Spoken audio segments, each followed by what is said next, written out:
আমরা বলেছি যখন আমরা এখানে বসে ঠান্ডা ঘরে বসে কথা বলছি, হয়তো এইখানে এজেন্ডা নাই বলে আমরা কথা বলছি না, কিন্তু এখানে জাতিসংঘ সেখানে যে তার যে কমিশন মিশন, এইখানে মানবাধিকার মিশন, যেটা এখানে তারা স্থায়ী রূপ 3 বছরের জন্যে বা সরকারের সাথে চুক্তি করে স্থায়ী রূপ লাভ করেছে, তার বিরুদ্ধে আমরা বামপন্থীরা আমাদের কথা বলেছি, কিন্তু এটা আলোচনায় অনুচ্চারিত থাকছে। আমরা মনে করি এটা দেশের জন্য একটা সংকটপূর্ণ ঘটনা। আমরা বলেছি বাণিজ্য চুক্তির নামে যেটা ঘটছে, আমেরিকার সাথে গোপন চুক্তি, এটা দেশকে সংকটে নিয়ে যাবে। আমরা করিডোর চুক্তি, বন্দর, এই ঘটনাগুলোকে আজকে উল্লেখ করে বলেছি যে আমরা ঘরের মধ্যে থেকে যখন এই ধরনের অনেকগুলো বিষয়ে জনগণের সামনে ঐক্যের কথা বলছি, কিন্তু দেশে নানা ধরনের সংকট হচ্ছে, রাজনৈতিক দলের কর্মী হিসাবে এটা আমাদের দায়িত্ব। আমরা এখানে বেশি সময় থাকতে চাই না, দ্রুততম সময়ের মধ্যে এটা সমাধান করেন বা যতটুকু ঐক্যমত্য হয়েছে সেইটা করেই নির্বাচনের দিকে যাওয়া দরকার। তাই না হলে দেশ একটা ভয়াবহ সংকটের মধ্যে আছে, সেটা পড়ে যাবে। আমরা এটা নিয়েই সূচনায় কথা বলেছি এবং আপনাদের মাধ্যমে দেশবাসীকে এবং ঐক্যমত্য কমিশনেরও দৃষ্টি আকর্ষণ করেছি। এবার সংক্ষেপে আজকে যে আলোচনা, এই যে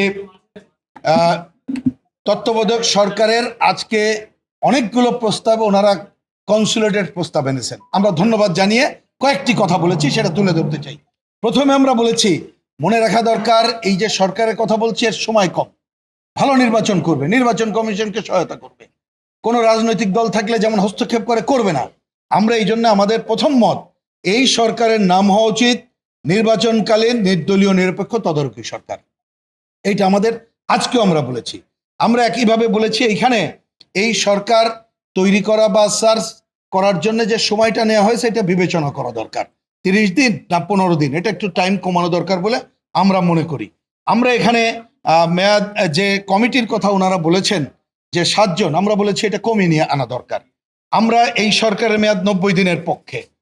আমরা বলেছি যে যে টিমটা গঠন করবে উপদেষ্টা পরিষদ, এইটাকে 15 জন না 10 থেকে 11 জনের মধ্যে করাটাই সঙ্গত হবে বলে আমরা মনে করেছি।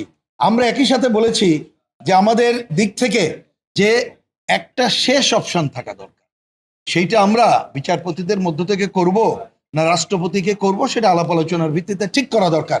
কারণ সংকটের তো অবসান করতে হবে এবং এইটা একটা লিমিটেড সময়ের জন্য হচ্ছে, এইটা যেন বিবেচনায় থাকে, এইটা করা দরকার বলে আমরা মনে করি।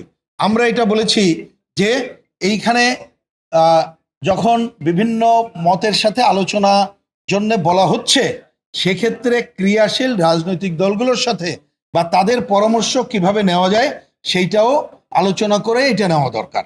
আমাদের শেষ কথা হচ্ছে, যেহেতু এটা আলোচনা কমপ্লিট হয়নি, ওনারা একটা এই খাবারের বিরতির পরে আলোচনা করে নতুন করে আনবেন, তখন আমাদের মতামত বলবো।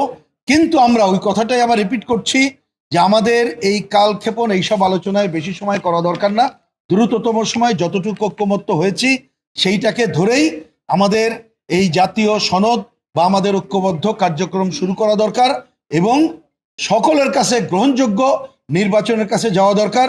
তাই না হলে আধিপত্যবাদী সাম্রাজ্যবাদী শক্তি এবং নানা ধরনের অপশক্তি দেশকে একটা সংকটে ফেলে দিতে পারে। আমরা তার কতকগুলো পরিবেশ পরিস্থিতি দেখছি, যেটা আমাদের সবার জন্য মোটেই ভালো হবে না এবং গণ অভ্যুত্থানের আকাঙ্ক্ষা এবং মহান মুক্তিযুদ্ধের চেতনার সাথে এটা সাংঘর্ষিক।